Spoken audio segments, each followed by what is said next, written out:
Do you consider yourself to be deeply empathetic? If you do, then you definitely want to stick around and listen to the conversation that we're going to have today with Rachel. Thank you, Rachel, for being here. You are so welcome. I am glad to be here. I love talking about all things empaths and sensitive people. So, yeah, thanks for having me. You're welcome. And thank you to those who are either watching or listening to us today. Rachel Hudson is a certified life coach, as well as a yoga and meditation teacher and a Reiki master. And my name is Mandi Gardner. I'm the founder of Holistic Evolution Shala.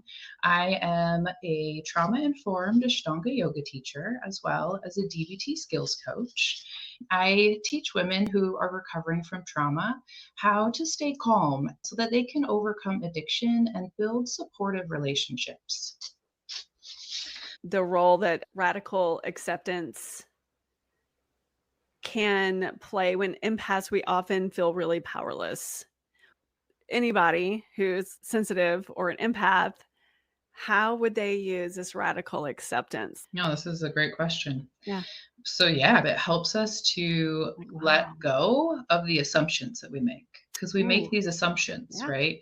We assume, oh, they should be behaving this way or they should be Right. acting this way, Okay. right?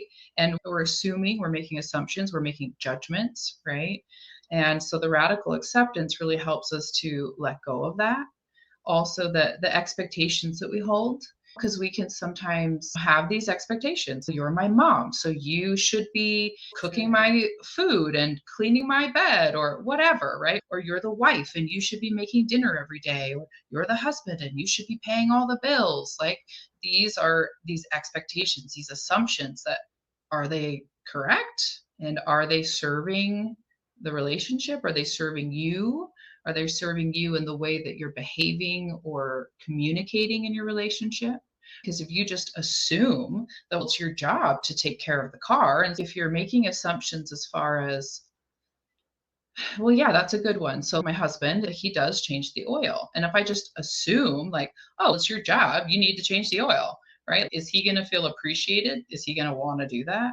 Probably not. Yeah. But if we realize, oh, I can't just assume that he's going to do that, I have to ask, right? I'm like, hey, babe, would you have any chance to change the oil in the next week? And oh, yeah, I'll make time for that in a couple of days or whatever. And obviously, it goes both ways. We do things for each other, but it really just, the radical acceptance really helps us to just catch ourselves when we are making these assumptions and when we do make these expectations of people. Is it okay that I'm expecting all of this? Or maybe am I being out of line? It's just that pause. Are they really supposed to do this on my timeline? And I know when it comes to trauma survivors, it can be really hard to accept the fact that you experienced what you experienced, right? A lot of time, if you experienced it in childhood, there is no excuse and you shouldn't have experienced that. However, holding on to that Mm. doesn't allow you to move forward.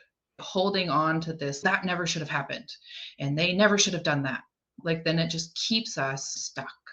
On how do we So, get out of that stuckedness? It's by just radically accepting that, like, that happened. so the And big thing that happened, just say when you were 10 or when I was 10, this person did this thing and it's still bugging me to this day. What it would you? will, unfortunately, that's how trauma works, right? Yeah, It, yeah. like, keeps Mhm. coming back. Part of the symptoms are flashbacks and maybe Right. nightmares, right? And so it can be very pervasive. And I know that this can be a very challenging subject, and not everyone's going to appreciate maybe me saying that you have to radically accept, because, and let's not get it confused with forgiveness either. But Right. let's focus on what it does for your heart. Don't think about what it does for them, right? Think about what it does for your heart. If I forgive them for what they did, like, granted, what they did was wrong, but if I allow myself to forgive them, then I allow myself to let go of those hateful, resentful feelings that come up. And so it's more for me, right? If I can forgive him, then I can selfishly live in peace. Yeah. And that's not selfish, it's self-love. It's just one And I little think thing it to sounds think like it's a about. step to nobody wants to live in pain. And a lot of us are tired Right. of it. Right. I don't Yeah. want And how do we stop reliving it?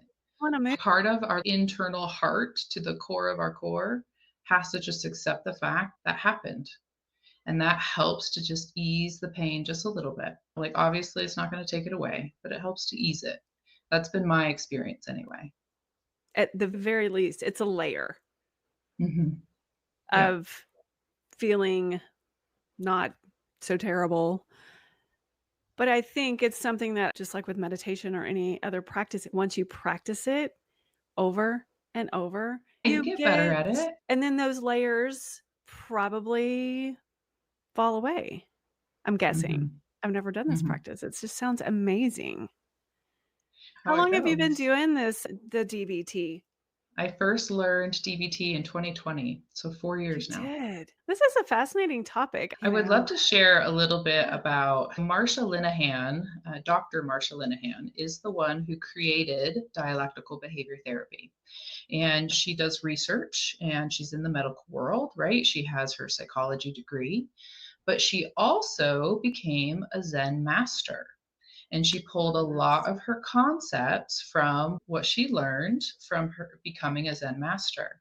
And so the number, because there's 4 components in DBT, and the first one is mindfulness.